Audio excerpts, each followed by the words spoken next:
3 days after I handed her $77 million, my daughter threw my suitcase onto the street and told me I was no longer part of her family. I stood there, watching the gates close, and I didn't cry. Not then. I felt something colder than sadness, something heavier than betrayal. I gave her my whole life, and she gave me exile. But she had forgotten one thing. I built that empire she's trying to erase me from, and by the time she realized it, I was already turning the tide. She thought I would stay quiet. She was wrong, very wrong. I didn't expect the sound of my own suitcase hitting the concrete to echo like that. It rolled twice before stopping near the storm drain, and I remember thinking how ridiculous it looked. A black leather case with gold trim, sitting there like it had wandered off by mistake. But it hadn't. My daughter had thrown it, with both hands, in front of her security camera, in front of her housekeeper, and in front of Emily, her 14-year-old daughter, who stood frozen on the steps, one hand covering her mouth. The words Diana said after that were sharper than the throw itself. "You don't belong here anymore. This is my house, my company, my name now." Then she turned her back. The gate clicked shut before I could speak. Not that I would have, even if I had the breath. I stood there for maybe 10 seconds, maybe less. No one moved. Not Emily, not the housekeeper, not me. I bent down, picked up my bag, and walked. I didn't cry, not yet. I felt something building, but it wasn't tears. It was heat, in my chest, in my throat. And it wasn't sadness, not even grief. It was the hollow ache of disbelief, of knowing that someone you loved more than your own pulse had just erased you with the flick of a hand. I had given her $77 million 3 weeks earlier, transferred it into the living trust that bore her name. All legal, all signed. A legacy I built from nothing over 4 decades of work. Property, hotels, retail strips along the coast. I thought I was stepping back, thought I was handing her the future.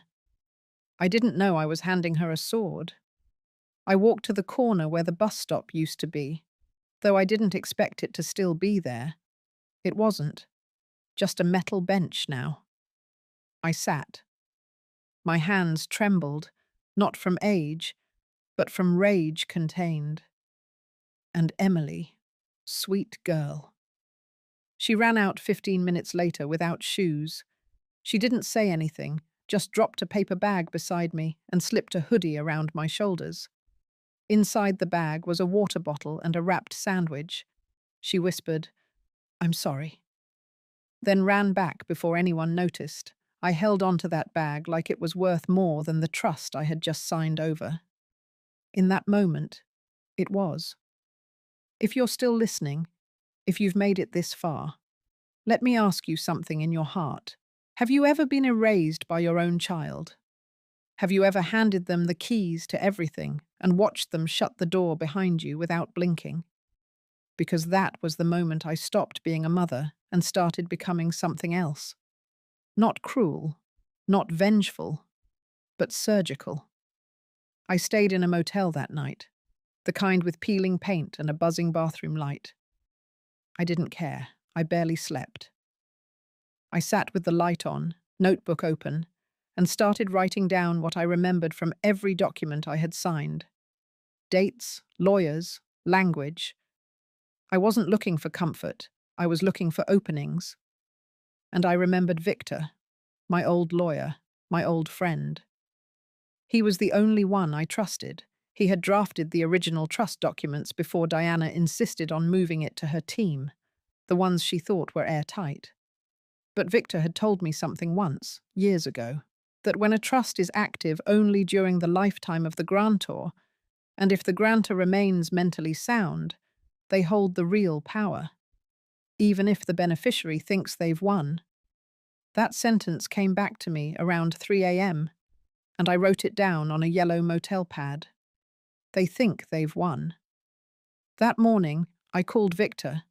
I hadn't spoken to him in 2 years, not since I retired. He picked up on the second ring. By 9 a.m., I was in his office. And that's when things started turning.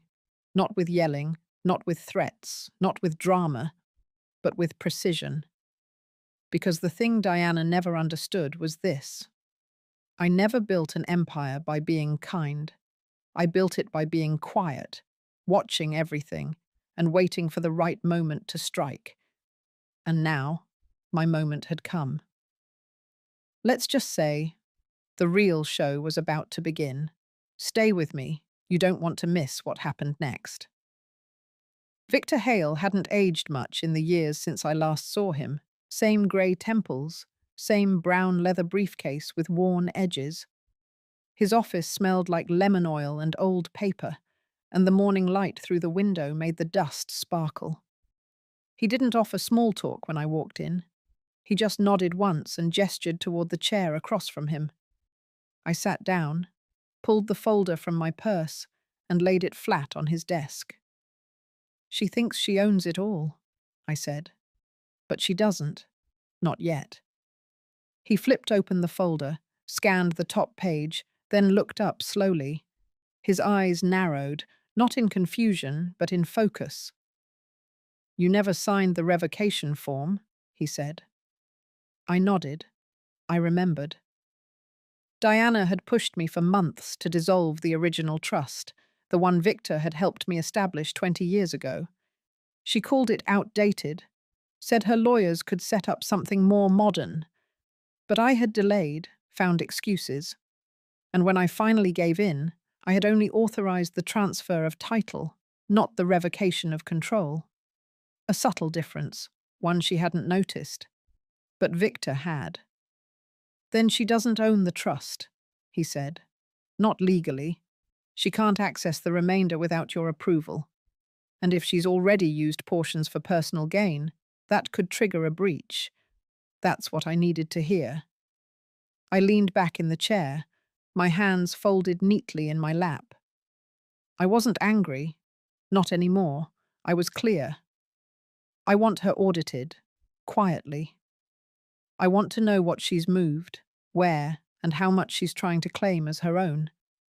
Victor nodded again, already reaching for a yellow legal pad. She's going to feel cornered, he said. Good, I replied. She should. We spent the next 2 hours reviewing documents, every clause, every line. The original trust still named me as the grantor with full authority. Diana had only been made co-trustee under conditional language. Conditional, meaning reversible. She had no clue. Or maybe she did, but assumed I'd be too old or too soft to do anything about it. She forgot who taught her how to play hardball. Victor contacted a forensic accountant named Marissa Chen. I had worked with her once, years ago, during a messy land deal that involved 4 shell companies and one very dishonest brother-in-law. She was discreet, surgical, and relentless. I liked her immediately. By that afternoon, she was already digging. Diana wouldn't notice anything yet. That was the plan. We didn't want confrontation.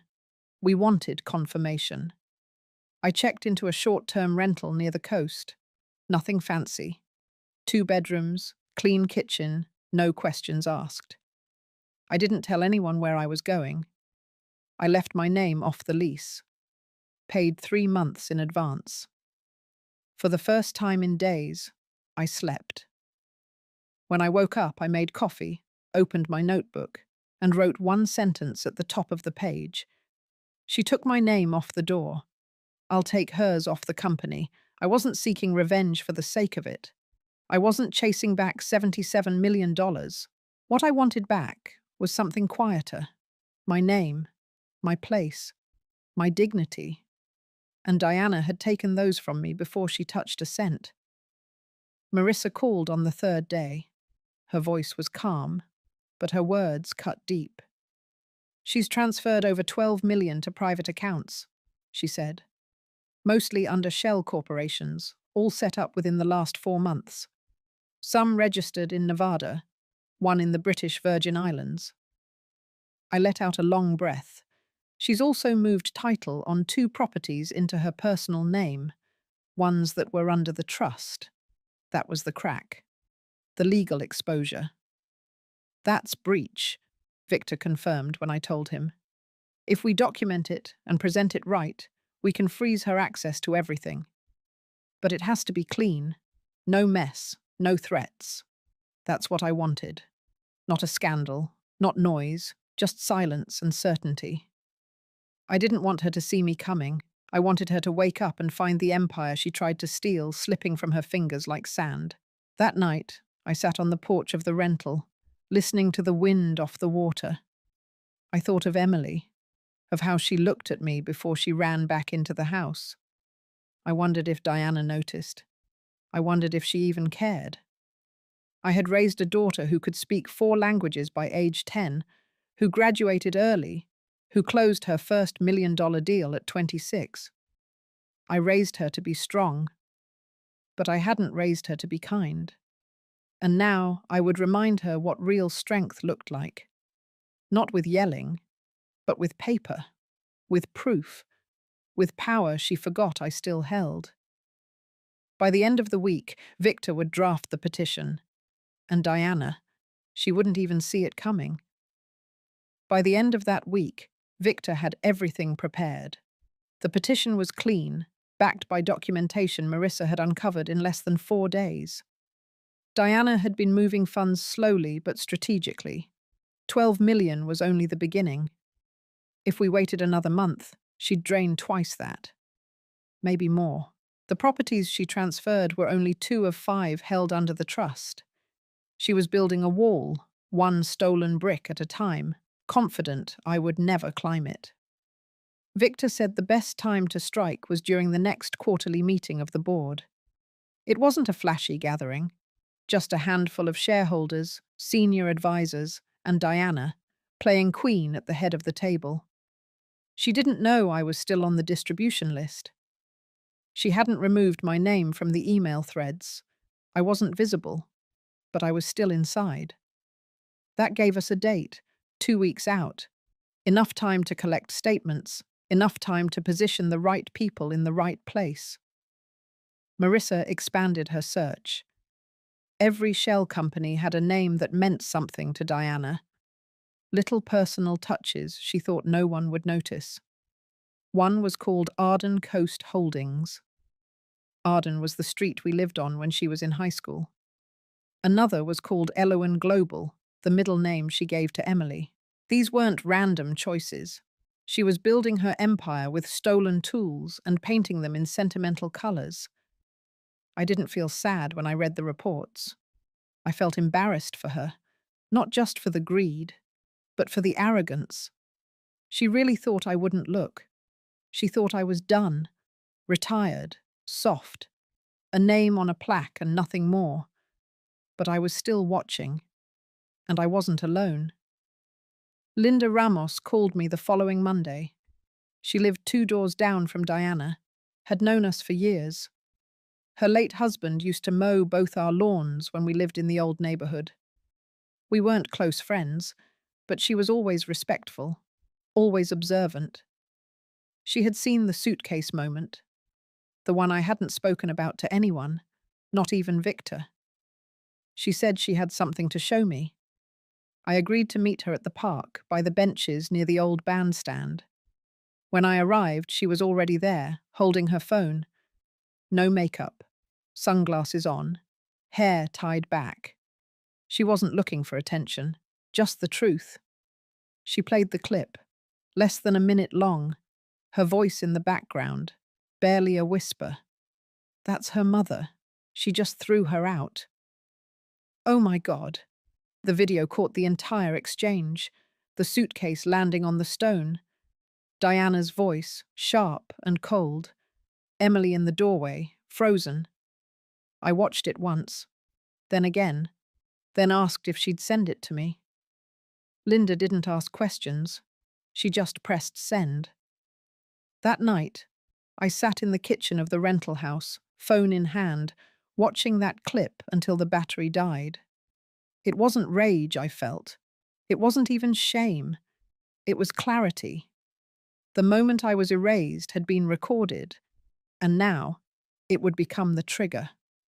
I called Victor and told him we needed one more thing added to the plan, not just the financial mismanagement, not just the illegal transfers.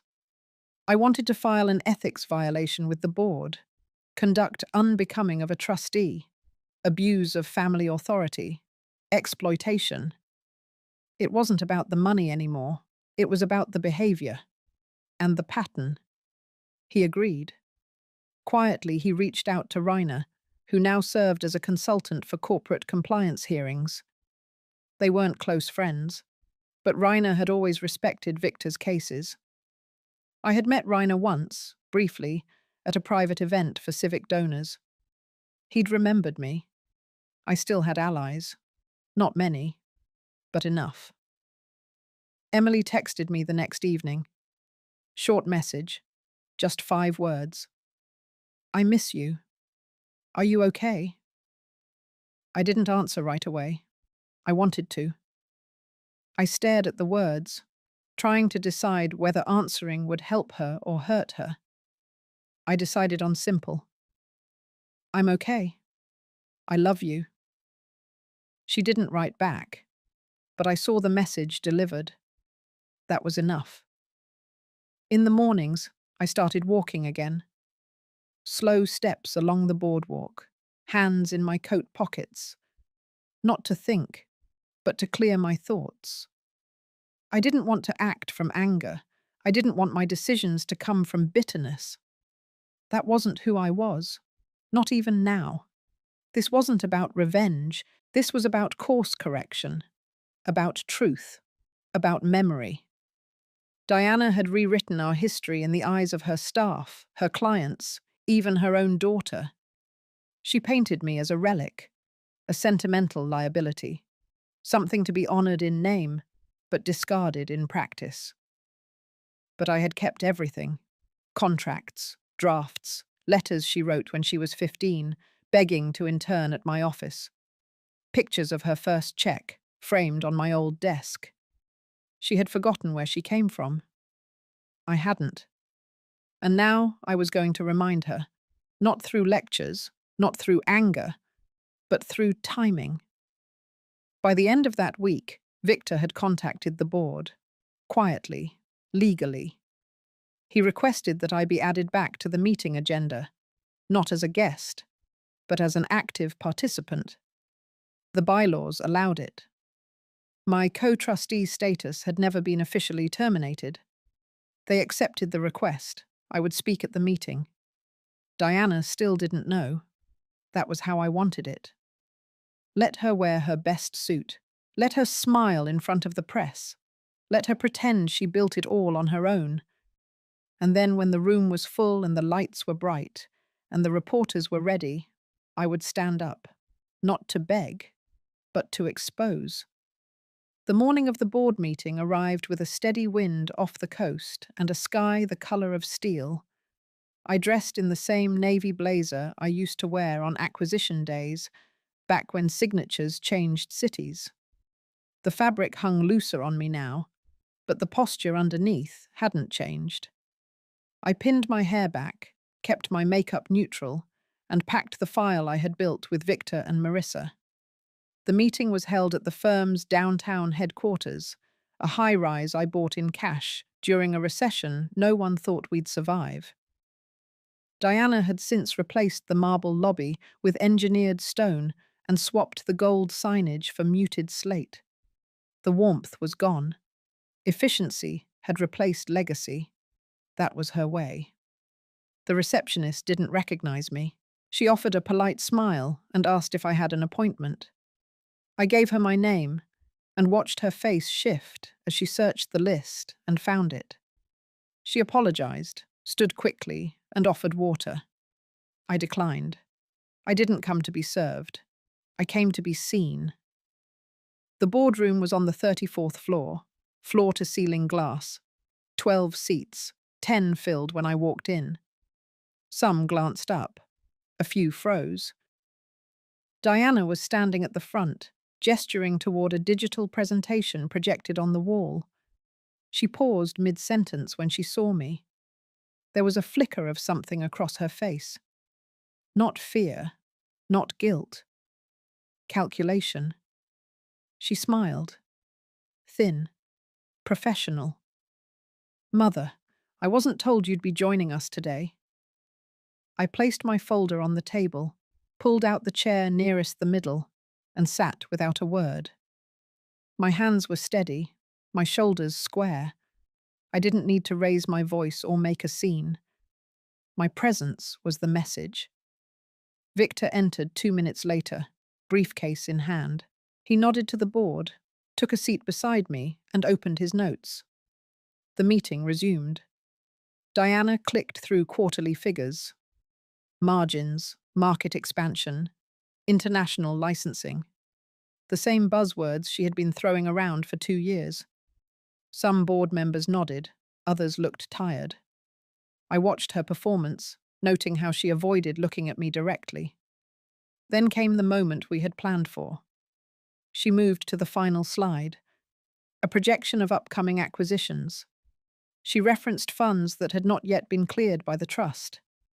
She spoke of properties not yet closed, names of holding companies Marissa had traced just a week earlier. She called them strategic assets. Victor waited until she finished. Then he stood. "Before the board moves to vote on the allocation of new assets, there is a matter of serious concern we need to address." Diana's smile tightened. Victor handed each member a sealed packet. Inside were financial records, transfer logs, ownership filings, cross-referenced transactions between trust accounts and shell corporations bearing names tied directly to Diana's personal history.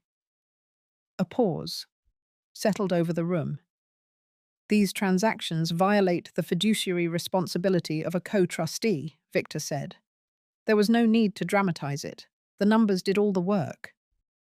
Diana attempted to counter. She spoke quickly, accusing Victor of twisting the documents. She called the structures legal. Standard. Then Linda's video was played. One board member, an older woman named Carla, placed her hand over her mouth. Another whispered something to the man beside him. The suitcase. The words. The dismissal. "This is conduct unbecoming of a trustee," Victor said. "It raises ethical concerns and reputational risk to the firm and its leadership." I did not look at Diana. I didn't have to. Reiner was seated near the far end of the table. He cleared his throat, then spoke in a calm voice. "Given the gravity of the evidence, I move that we suspend Diana's trustee authority pending a formal review." A vote was called. 8 in favor, 2 abstained, none opposed. Diana stood silent, her lips parted but no sound coming out. The chairwoman asked if I had anything to add. I rose slowly, opened my folder, and removed one single sheet. It was my handwritten letter of reinstatement. Simple. One paragraph. Dated, notarized. I placed it on the table. "The trust was never dissolved," I said, "only mismanaged." The board moved to adjourn. Reporters waiting outside had already picked up whispers. Nothing official had been said yet, but the shift in energy was visible. I walked out first, leaving Victor behind to finalize paperwork. The elevator ride down was quiet. When I reached the lobby, the receptionist stood, as if unsure what to say. I nodded once and stepped out into the wind. The city hadn't changed much, but I had. I didn't go back to the rental that night. I stayed in a small hotel nearby, ordered tea, turned off my phone, sat by the window and watched the skyline turn gold with dusk. I had not shouted. I had not begged. I had simply shown up. And the world I built remembered who I was. By morning, the headlines were already circulating. They didn't name me directly, but they didn't have to. Phrases like surprise reinstatement and unexpected appearance of founding trustee floated beneath photos of Diana exiting the boardroom, face half turned, lips tight. The press had waited outside long enough to sense when power shifted. They always did.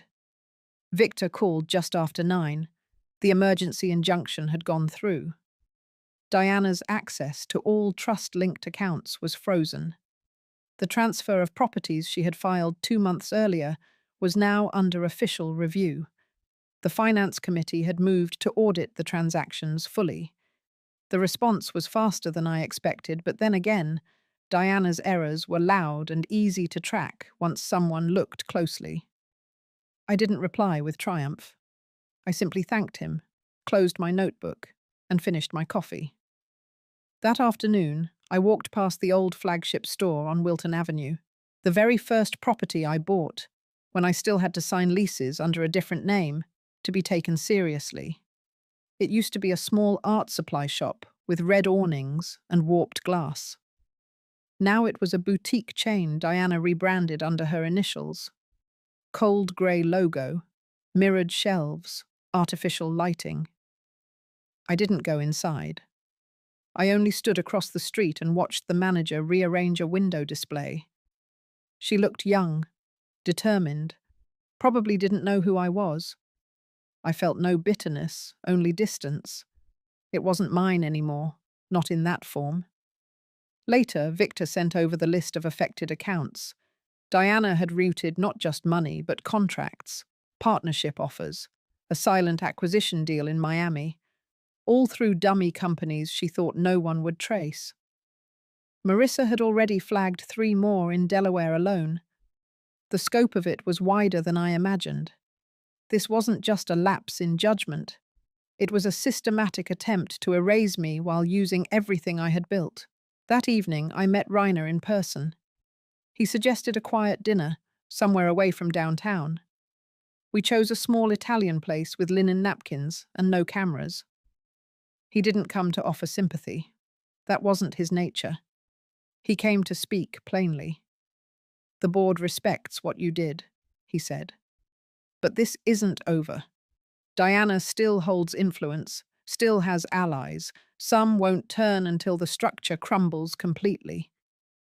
"I understand," I said. "That's why I'm not done." He nodded once, then folded his hands. "What you did back there." It wasn't just a legal correction. It reminded people who the foundation of this company really was. After he left, I walked back to the hotel on foot. I moved slowly, not from exhaustion, but from focus. I needed to think through the next step, not just financial, personal.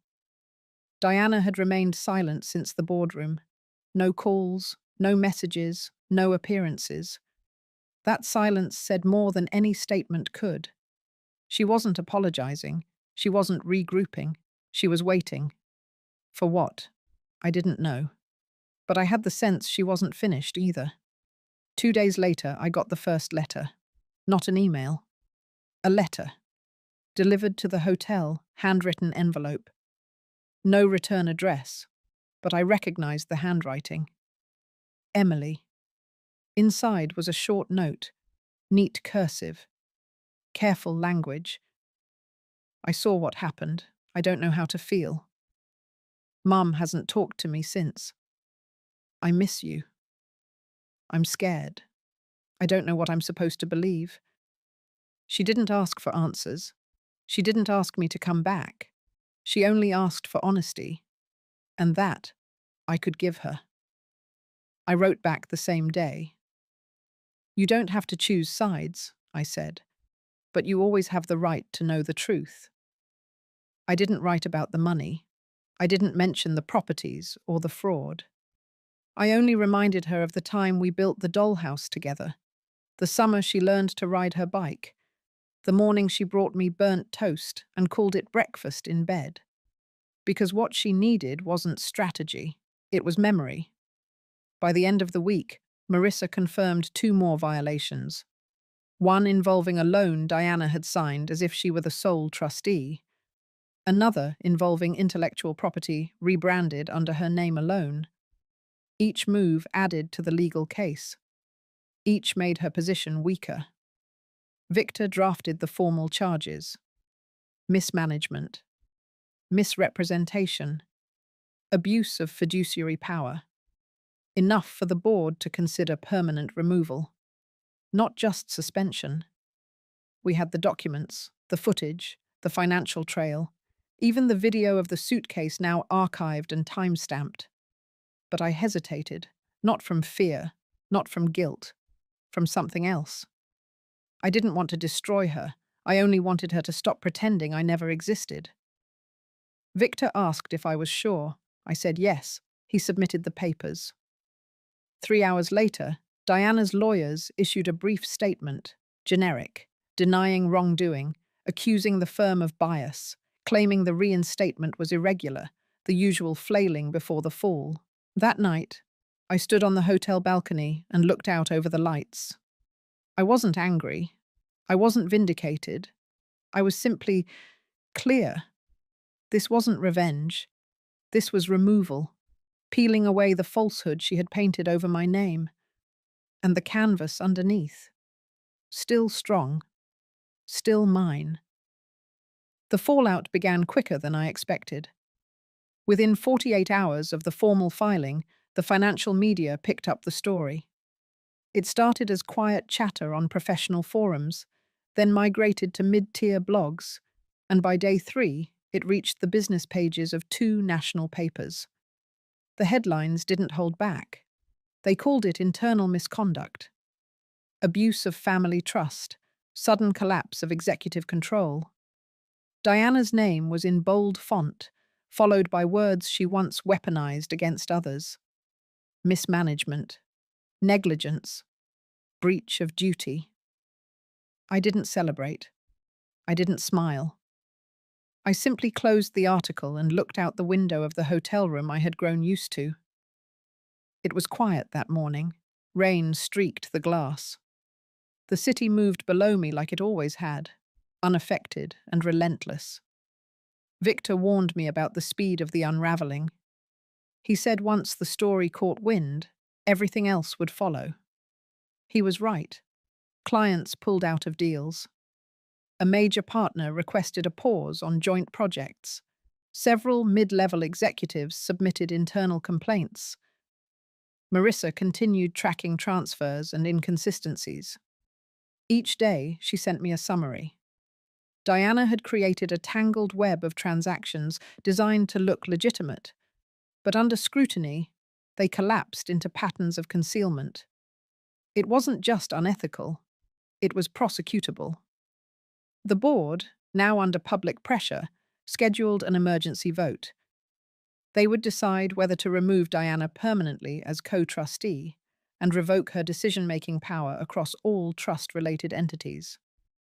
Victor prepared my statement. It was brief, factual.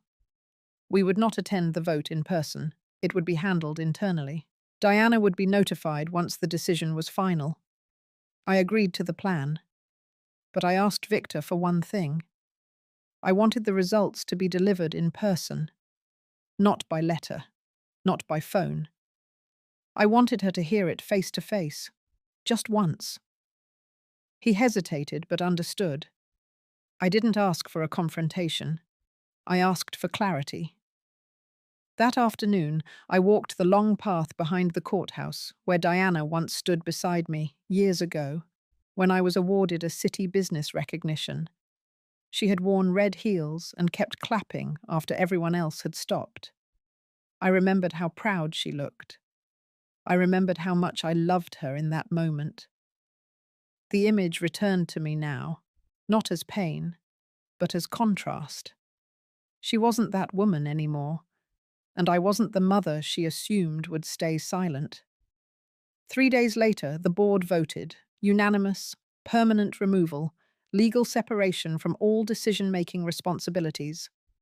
Full authority returned to me as grantor. All motions passed. The call from Victor came just after noon. "She's going to fight it," he said. "Let her," I replied. The truth's heavier than any argument. We scheduled the meeting for 2 days later. Neutral ground. No press, no board members. Just her, Victor, and me. A quiet room. A long table. One final conversation. The space we chose was a private conference room in a mid-rise off the highway. Unassuming. No logos, no symbolism. Diana arrived first. She sat at the far end, arms crossed, face unreadable, her hair pulled back tight. Black suit, no jewelry. She looked smaller somehow. Victor opened the meeting with protocol, reviewed the vote, laid out the terms, offered her space to speak. She didn't. He turned to me, gave me the floor. I stood slowly, not for drama, for grounding.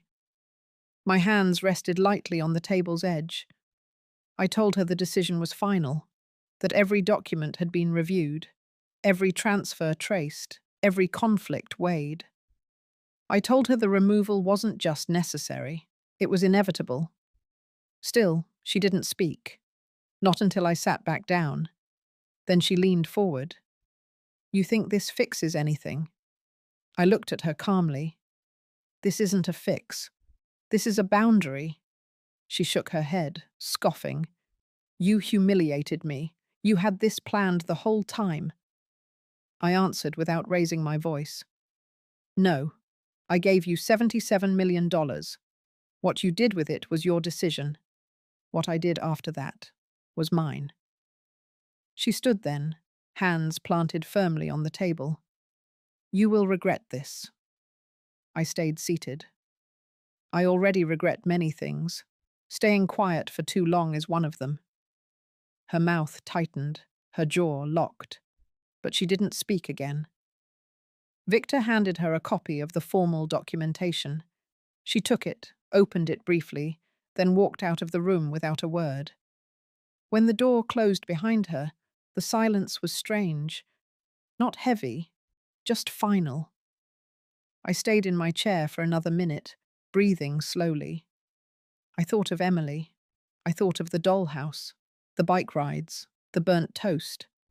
And I hoped she wasn't watching her mother become someone she wouldn't recognize.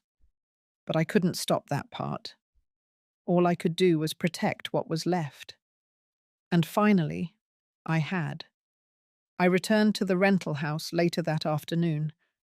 I set my bag down by the door, removed my blazer, and folded it carefully across the back of the chair. The house was quiet. The kind of quiet that settles after something final has taken place. No arguments, no slammed doors. Just the absence of noise that follows after control has shifted for good. I poured myself a glass of water and stood by the window. The sky was overcast. The trees were still. Everything in me felt still too. Not in a lifeless way, but in a way that said the struggle had moved from the surface to something deeper, something quieter. Diana hadn't followed up. No calls, no letters, not even through lawyers. That kind of silence usually signals either acceptance or preparation. I didn't assume either. I'd spent long enough learning that distance isn't always peace. Victor said the board would begin the transition process within the week. I would reassume all fiduciary responsibility. Financial audits would continue. Any pending contracts she had touched were paused for review. Her name would slowly vanish from every letterhead she once chased. The firm would not collapse, it would recalibrate, and I would guide that process until the structure was clean again. Still, that wasn't the part weighing on me. It was Emily. I hadn't heard from her since the letter. I didn't expect much. She was still a child navigating a world being pulled apart by the very people who raised her. I didn't want to pressure her. I didn't want to become the same kind of force Diana had been to me. But I couldn't shake the memory of her eyes the last time I saw her. The flicker of worry, the silent plea, the helplessness of someone trying to love two people pulling in opposite directions. So I waited, and I watched the days go by. I cleaned the same surfaces twice, walked the same block in the morning and again at dusk. I drank coffee that grew cold and made lists I never used. I sat on the couch and tried not to stare at the phone. It rang one afternoon, a number I didn't recognize. I let it ring twice before I picked up. Her voice was quiet. She said she didn't want to talk long. She said school was stressful, that her mother wasn't speaking much, that everything in the house felt like it might break if someone breathed too hard. Then she said she missed me. I didn't tell her what had happened in that conference room. I didn't mention her mother's removal. I only asked if she was safe. She said yes, I believed her. Before she hung up, she asked if we could meet. Somewhere quiet, somewhere no one knew. I said yes. We met 2 days later at a bookstore cafe, tucked behind an old laundromat. It was the kind of place where no one asked questions. The music was soft, the lights dim. She wore a hoodie with the sleeves too long and a baseball cap pulled low. She hugged me before we even sat down. I had brought nothing with me. No files, no updates, only myself. She looked older, not in a dramatic way, just a little more aware, like something inside her had shifted too. We talked about small things at first. Her classes, her favorite podcast, the dog down the street she still walked sometimes. She mentioned her mother only once, and even then it was with a distance that told me she didn't know how to feel. I didn't force anything. I didn't offer explanations. I let the silence fill what words couldn't. Eventually, she reached into her bag and pulled out a folded piece of paper. "I wrote this," she said, "for school." But I didn't turn it in. She placed it on the table and slid it across to me. I didn't open it. Not yet. I waited until she left, until I was alone at the table, with her scent still lingering in the air and the chair across from me still warm. Then I read it. It was a short essay. Honest. Unpolished. Full of questions she didn't know how to phrase out loud. She wrote about what it feels like when people you love turn into strangers, about trying to love someone while not liking what they've done, about hearing one story at home and sensing a different truth in your gut. She wrote about memory and silence and the pressure of pretending everything is normal when your whole world is shifting under your feet. She didn't name names, but she didn't need to. I folded the page carefully and tucked it into my coat pocket. Later that evening, I called Victor and told him I would be stepping back from day-to-day management after the transition was complete. He didn't question me. He only asked for a date. 3 weeks. That would be enough time. I didn't need to control the company again. I just needed to make sure the rot was gone before I left it behind. Then I could return to something more valuable. My granddaughter. Myself. Peace. Not as an escape, but as a choice. The morning I made my final walk into the office, the air was heavy with the first signs of spring. Not warm, not blooming, just that quiet shift in the wind when winter begins to loosen its grip. I carried no files, no folders, only the keycard I'd used for over 30 years. The receptionist didn't question me this time.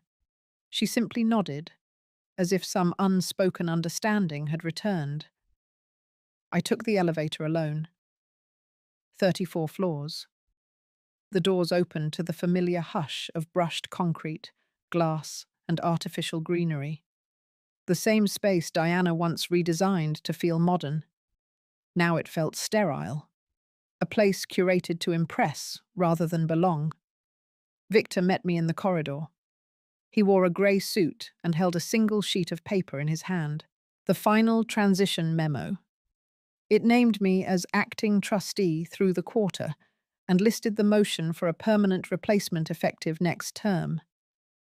My name would remain as founder emerita, but I would no longer hold authority. That was by choice. That was the plan.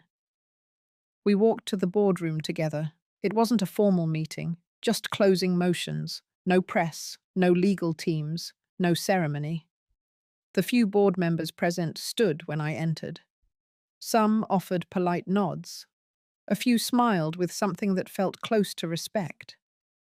I signed where Victor indicated, each signature deliberate, each stroke the end of one sentence and the beginning of something else. I had no desire to extend my stay, no appetite to be surrounded by people who once whispered about my age while enjoying the structure I built. Victor placed the file into his briefcase and asked if I wanted to say anything. I shook my head. It was all said. And if they hadn't listened then, they wouldn't now. I exited the room quietly. No one followed. Downstairs, I paused once in the lobby. I turned back to glance at the wall behind the reception desk. My portrait still hung there. The old one. The one before Diana changed the branding, before she tried to repaint everything in her image. That photo would probably be taken down in the next refresh. I didn't mind. What mattered had never been on a wall. Outside, the sidewalk was busy. A delivery truck blocked part of the street. The wind picked up. I kept walking. A slow, steady pace with nothing left to defend. By mid-afternoon, I was back at the rental, packing the last of my things. I folded clothes, boxed books, sorted through papers. I wasn't going far, just across town. But this place had become something temporary long before I admitted it to myself. A place to plan, a place to survive, but not to live. The new apartment was smaller, a walk-up, no view. But it had light in the morning and a wide windowsill that caught warmth by noon. The kind of place where you could hear neighbours laughing through the wall and smell garlic from the floor below around dinner time. It felt alive. Emily came by 2 days later. She didn't say much when she arrived, just kicked off her shoes, sat on the couch, and picked up one of the old puzzle boxes I kept in a basket near the door. We worked side by side for over an hour without speaking. After a while, she asked if she could stay the weekend. I nodded. That night, I cooked her favourite stew. She set the table and washed the dishes without being asked. We didn't talk about Diana. We didn't talk about the company. We didn't need to. The next morning, I found a small envelope tucked beside my coffee mug. Inside was a folded note. Short, careful handwriting. Thank you for not forcing me to pick a side. Thank you for being steady when everything else was shaking. I didn't cry. I just made breakfast. Later that week, a letter arrived from Diana. Not typed, handwritten.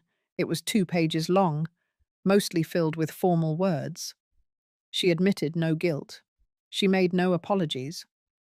But in one paragraph near the end, she wrote something that didn't sound like her usual voice. She said losing control had made her realize she had never really understood what it meant to carry something rather than just wear it.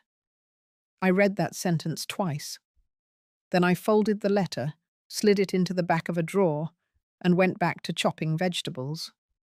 I didn't know what she would do next. If she would disappear, rebrand, fight, or reflect. But I knew one thing for certain. I wasn't responsible for her healing. I had done what I needed to do, not to hurt her, not to shame her, but to protect myself, to protect what mattered. And now I was beginning again, not with fury, but with freedom. 2 weeks passed. Life didn't change overnight, but it shifted in ways that felt more permanent. The calls from the board stopped, the emails dwindled. I answered what needed to be answered, signed the last batch of closing papers, and returned the keycard by mail. Emily started visiting more often. Not every day, but enough for it to feel like a rhythm. She brought her schoolwork, sometimes her sketch pad, sometimes nothing at all. She sat by the window and watched the street below. She said it made her feel less stuck. I understood that. At her age, I remembered needing space that didn't belong to anyone else. A room without expectation. A chair where no one judged how long you sat still. One Saturday morning, I was folding laundry when she asked if I wanted to come to her art exhibit. It was at school, nothing big, but she said she had a piece in the front display. I told her I would be there, and I meant it. The exhibit was held in the school gymnasium. Posters taped to folding tables, paintings clipped to easels, rows of chairs set up in uneven lines. Her work was a charcoal sketch, a quiet composition of a single figure seated at a table, hands folded, face turned just out of view. She said it was called Still Holding. I didn't ask who it was meant to be. I didn't need to. On the way out, I noticed Diana standing near the back wall. She wasn't talking to anyone, just watching from a distance. Her eyes met mine once. No wave, no smile, but no avoidance either, just recognition. And maybe, just maybe, restraint. I didn't approach her. I turned and walked Emily to the car. She didn't mention her mother the entire ride. I didn't press. Silence can carry more than any apology when it's shared honestly. That night, I sat on the floor and opened the last of the boxes from the old storage unit. Most of it was paper. Contracts, handwritten notes, birthday cards. Some were from Diana, drawn in crayons, folded into strange shapes. There was one card from the year she turned 11, covered in glitter and tape. Inside it read, "I want to be just like you." I set it aside, not out of sentiment, but as a record. A reminder of the road between then and now. I didn't cry, but I felt it. The distance, the turning points, the moments that added up to loss. The following week, I was invited to speak at a women's leadership seminar hosted by the local university. Victor had passed my name along. At first, I declined. I didn't want to step back into rooms that reminded me of the ones I had left behind. But then I thought of the women in those rooms. I thought of what I wished someone had told me when I was younger, when I was still trying to be respected without losing my softness. So I said yes. The seminar was modest, maybe 30 people in the audience, mostly women my age, a few younger, a few older. I didn't use a script. I just spoke. About legacy, about the weight of silence, about how dignity isn't something others hand you. You carve it yourself, sometimes from stone. When I finished, there was a pause, then applause, not loud, but real. Afterward, a woman approached me and said she had followed the news. She didn't mention Diana by name, but I knew what she meant. She said she admired that I had chosen precision over spectacle, that I had protected myself without destroying what I once loved. I thanked her and left quietly. Later that evening, Emily called. She said she wanted to come over after school the next day. I said of course. When she arrived, she handed me a small envelope. Inside was a photograph. It was the sketch she had done, printed and framed. On the back, she had written, "For the one who still holds." I didn't need any more words than that. That weekend, I hung the frame above the desk in my bedroom, not to show it off, but to see it when I woke up, to remind myself that even after everything had been taken, something real remained. Not money, not power, not control, but connection. And that, I realized, had always been the part worth saving. The first time I walked past the office building again, it was nearly dusk. I hadn't planned to. My route just curved that way. And there it stood, tall and familiar, casting long shadows across the street. The windows caught the last light of the day, glowing pale gold. The place didn't look any different, but I did. That much I felt in the way my spine stayed straight and my hands didn't clench. I didn't go inside. I simply paused for a moment, as if acknowledging an old friend I no longer spoke to, but still remembered fondly. I watched a young woman walk out of the front doors, phone pressed to her ear, coat flapping behind her. She looked like me, decades ago, moving fast, chasing something. I hoped whatever she was chasing was worth it. Back home, I started cleaning out my closets. Not just clothes, but old papers, expired files, even furniture that had followed me from house to house without asking if it still belonged. I cleared shelves, donated boxes, called a man named Terry to haul away the extra chairs and chipped end tables. He was polite and didn't ask questions, which I appreciated. There was a kind of relief in letting go. I kept the photograph Emily gave me, the one she titled Still Holding. It remained on the wall above my desk, steady and centered. It anchored the room without demanding attention. The space became lighter, and so did I. About a week later, Victor invited me to lunch. He said he had something to discuss. We met at a quiet bistro tucked behind a bookstore. He wore his usual pressed shirt and calm expression. He never rushed through conversation. That day, he took even longer. He told me there was an opportunity to speak at a national conference on ethical leadership. They wanted someone with first-hand experience, a story, a name. Mine had come up, not from him, but from a colleague who admired how the trust scandal had been handled. I declined. He didn't press. He just said the offer would remain open if I changed my mind. I wasn't afraid of telling my story. I just didn't want it to become a product.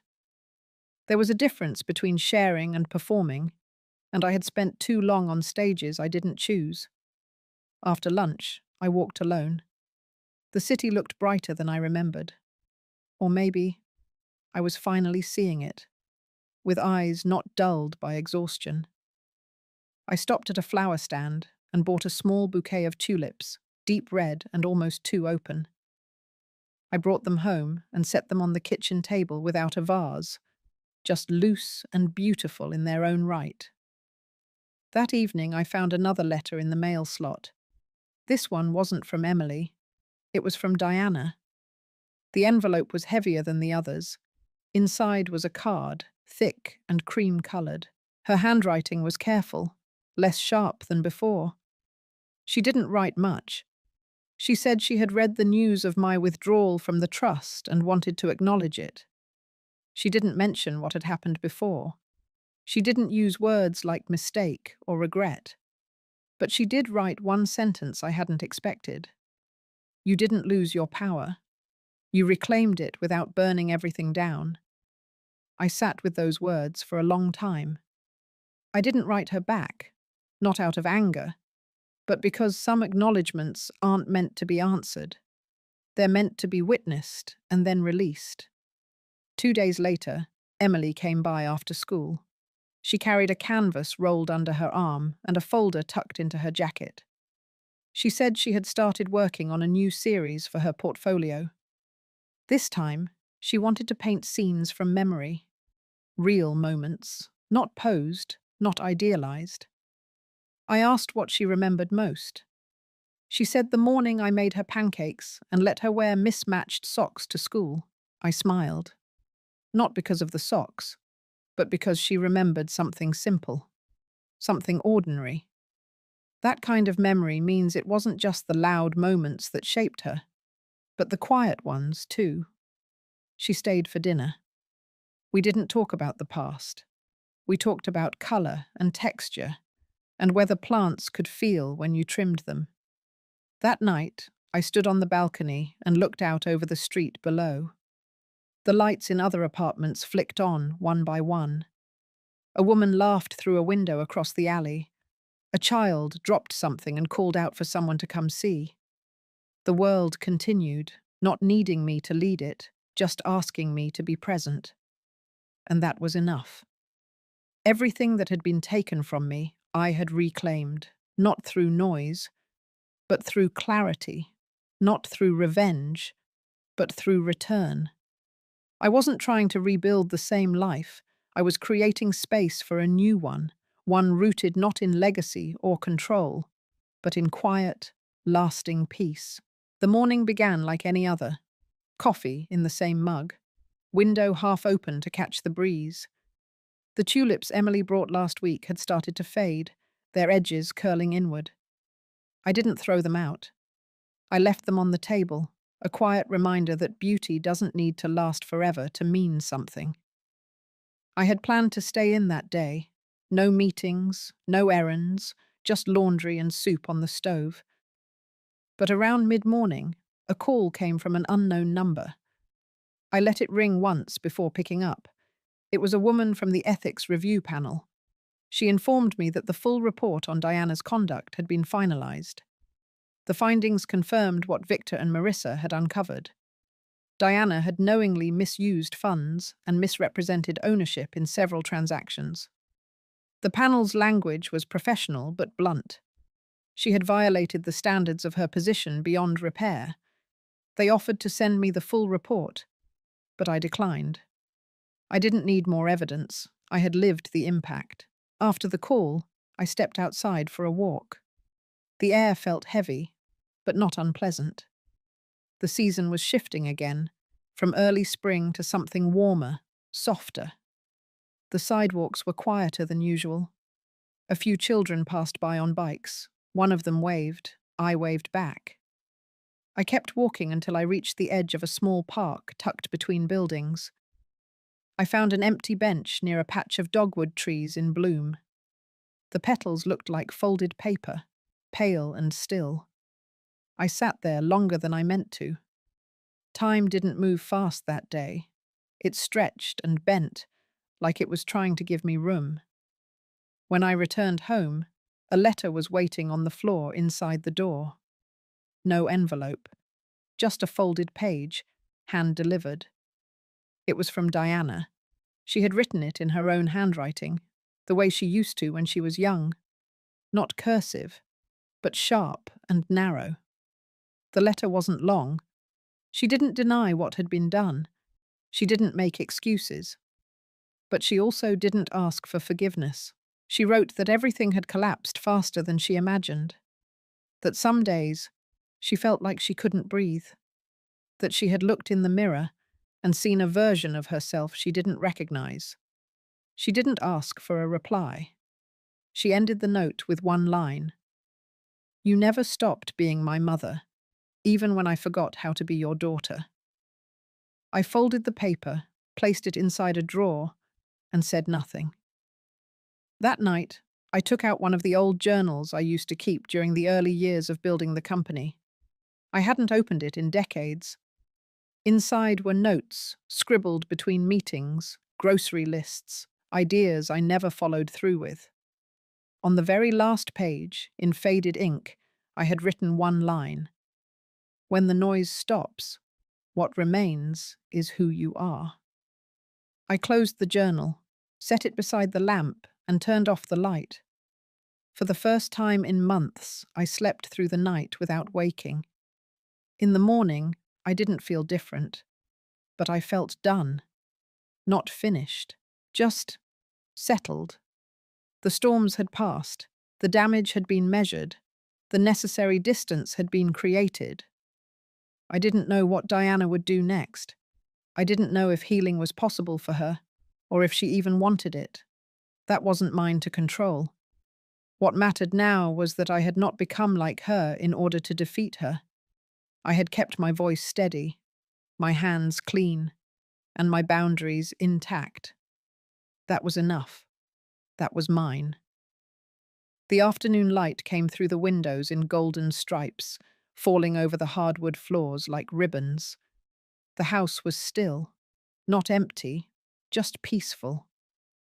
I stood in the center of the living room, barefoot, listening to the silence. The same space that once held so much tension now held only breath. It had taken time, and clarity, and distance. I had sold the office building 2 weeks ago, not for profit, but to close a door. The new owners were turning it into a community centre. I smiled when I heard that. It felt fitting somehow. A place once used for silent war, now becoming space for voices, young and old. The foundation transfer had gone through without incident. The lawyers kept it clean and public. Every board member from the former trust was now formally replaced. The money could never be used to control or threaten anyone again. Emily had accepted the position of creative director for the new mentorship program. She didn't make a big deal about it. Just showed up, rolled her sleeves, and started building. She asked me to join the launch dinner next week. I agreed, but only to sit in the back. I told her I didn't need my name on anything. My reward was already complete.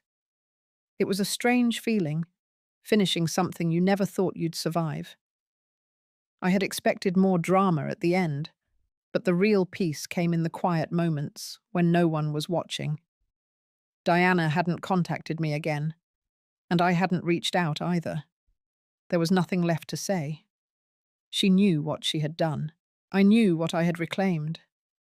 Sometimes, resolution doesn't come from conversation. It comes from clarity, from walking forward without dragging the wound along.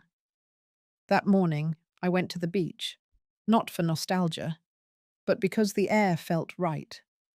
I brought a folding chair, a small thermos of tea, and nothing else. I sat where the sand was firm and cool, watching the waves roll in with their steady rhythm. A little boy nearby was digging a hole with a plastic shovel, his father close behind. They laughed every time the water rushed in and filled the hole again. I watched them until they left, and then I sat alone. I thought of all the rooms I had built, all the boardrooms I had led, all the dinners where my name was said with a smile and a knife behind it.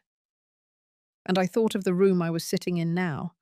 No walls, no ceiling, just salt in the air and sky above my head. This was the only legacy I wanted to leave behind. Not money, not control, but this quiet, knowing that I had returned to myself after being dismantled piece by piece. I stayed on the beach until the sun dipped low and the wind grew cooler. Then I folded the chair and walked back toward the parking lot. On the way, I passed a woman about my age, walking her dog. She nodded. I nodded back. It felt like a blessing. That evening, I cooked dinner for one, roasted vegetables, a small bowl of soup. I lit a candle, not for mood, but for marking the moment, a quiet celebration of the end. Not a dramatic end, but an honest one. I opened the last letter I had received from the bank. Just a simple notification that all transfers were confirmed. Everything was officially closed. I placed it in a drawer and locked it. I didn't need to read it again. I didn't need reminders. I had lived it. I stepped onto the balcony with a cup of tea, wrapped in a shawl Emily had gifted me years ago. The city lights shimmered below, flickering like tiny declarations that life keeps moving. And so would I. Not with vengeance, not with bitterness, but with quiet strength. The kind that does not need to be loud to be real. The kind that cannot be taken away. Because it lives in you, no matter who walks in or out of your life. Because it is yours. And it always was. If you've ever found yourself starting over after being betrayed by the ones you raised, I see you. This story is for every woman who was once discarded, overlooked, or underestimated. You are not alone. And your power does not disappear just because others fail to see it. If this story moved you, stay with me. There's more healing ahead, and we'll walk it together.